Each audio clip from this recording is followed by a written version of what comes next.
కానీ కొన్నిసార్లు మన అనుకున్న వాళ్ళే మనల్ని ఎక్కువ మోసం చేయగలరు. ఆయన ఒక్కసారి మోసం చేసి అమర్ని పెళ్లి చేసుకున్న మిస్సమ్మ మళ్ళీ మోసమే చేస్తుంది, కానీ మంచి చేస్తుందని మీరెలా అనుకున్నారు?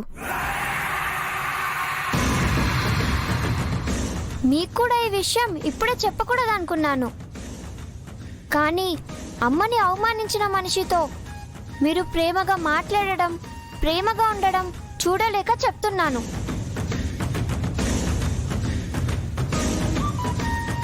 ఇదే నిజం.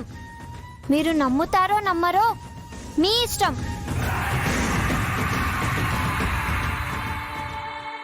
పిల్లలు,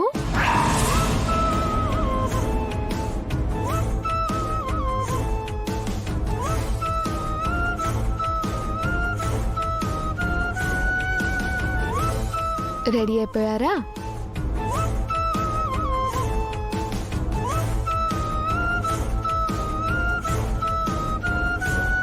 ఏమైంది అలా ఉన్నారు?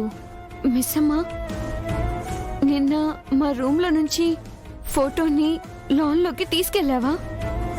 అవును.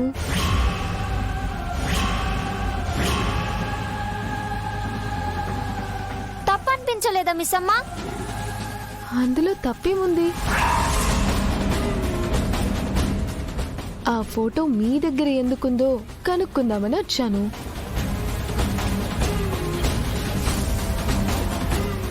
అయినా ఆ ఫోటో ఉండాల్సిందే అక్కడ కాదు, అందుకే అది ఎక్కడుండాలో అక్కడికి చేర్చేశా.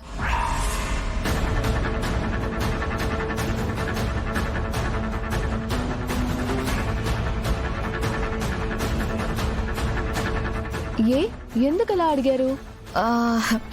ఏం లేదులే, ఫోటో కనిపించకపోతే అడిగారు. నువ్వు వెళ్ళు మిస్ అమ్మ, పిల్లల్ని నేను తీసుకొస్తాను. సరే సరే అమ్ము, త్వరగా వచ్చేసేయండి, కింద వెయిట్ చేస్తూ ఉంటాను.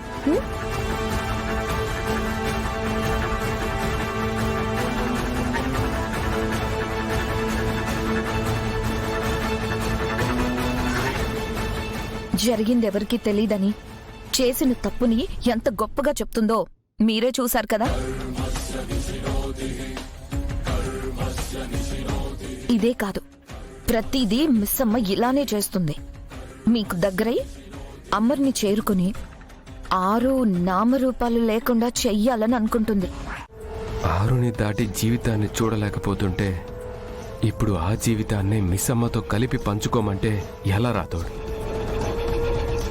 నిజం తెలిసిన నేను ఆ పని ఎలా చేయగలను?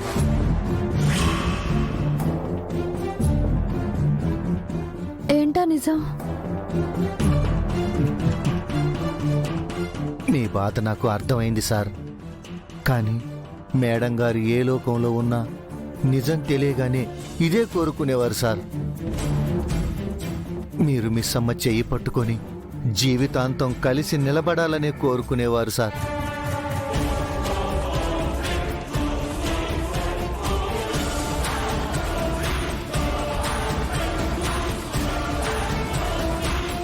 అన్నీ తెలిసి నిజం కూడా తెలిసాక చెప్తున్నాను సార్. మేడం గారి తర్వాత ఈ ఇంటి కోడలుగా మీకు భార్యగా ఉండే హక్కు ఒక్క మిస్ అమ్మకే ఉంది సార్.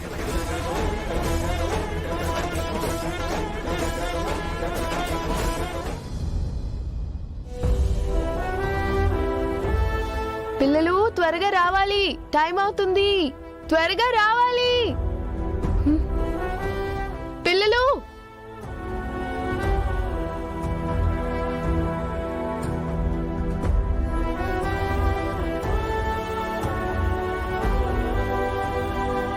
ఏంటి అందరూ అలా ఉన్నారు? Good morning. Lunch box ready.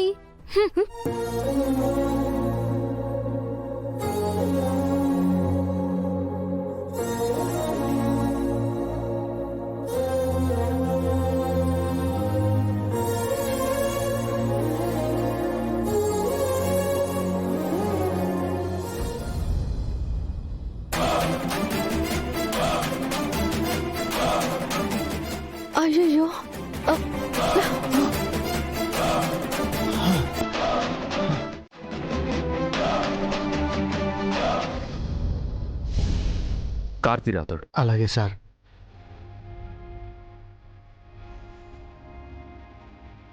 ఆగు, మా డోర్ మేము తీసుకోగలం.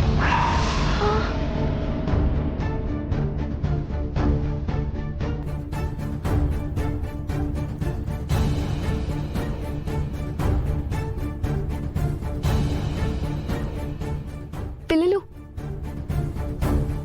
బాయ్. పిల్లలు బాయ్.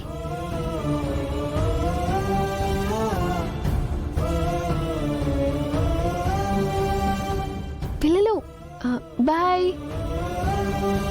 బాయ్. బాయ్.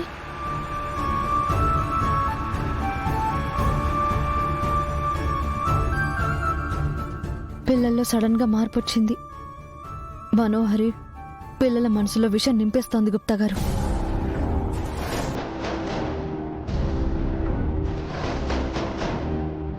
ఆగు మనోహరి.